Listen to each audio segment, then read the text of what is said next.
বল কি হয়েছে বল, ভালো লাগছে না, গান শুনছিলাম, বল কি হয়েছে। তুই এখনো বসে আছিস, বসে বসে গান শুনছিস? বেরো, আজ বিকেলে তোকে নিয়ে আমার বাড়ি যাব, মনে নেই? না রে, আমি কোথাও যাব না, আমার কিছু ভালো লাগছে না। ঢং করিস না তো, বেনি মাধবের বাড়ি যাবে, আমার বাড়ি চল। একদম ঢং করবি না। কেন, তোর বাড়িতে কি আছে? তুই এরই মধ্যে ভুলে গেলি? তোকে আমি কবে থেকে বলে রেখেছি বলতো, আমাদের বাড়িতে রান্না পুজো হবে, এবার তোকে নিয়ে যাব, মাকে আগে থেকে বলে রেখেছি। এখন ঢং করো? হ্যাঁ মনে পড়েছে, ওই যে বলেছিলি পান্তা ভাত খেতে হয়, তাই না? আচ্ছা, পান্তা ভাত খাবো কেন? দেখ, তোর প্রশ্নের উত্তর আমি এখন দেব না, বাড়িতে চল, সবকিছু বলবো। ওঠ ওঠ ওঠ।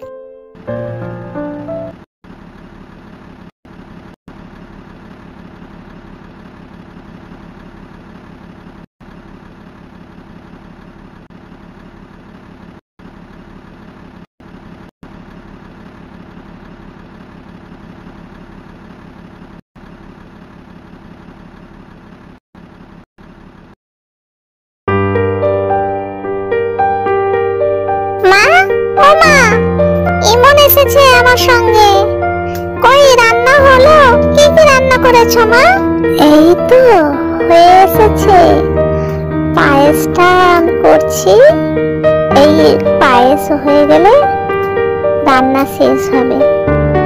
কি কি রান্না করেছো মা, একটু বলো।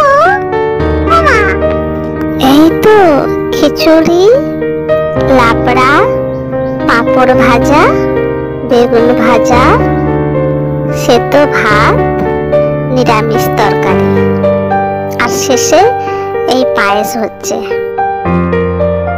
শোন, পান্তা ভাত কেন খাওয়া হয় বলেছিলি না? এই রান্না পূজার মূল উদ্দেশ্য কি হলো জানিস?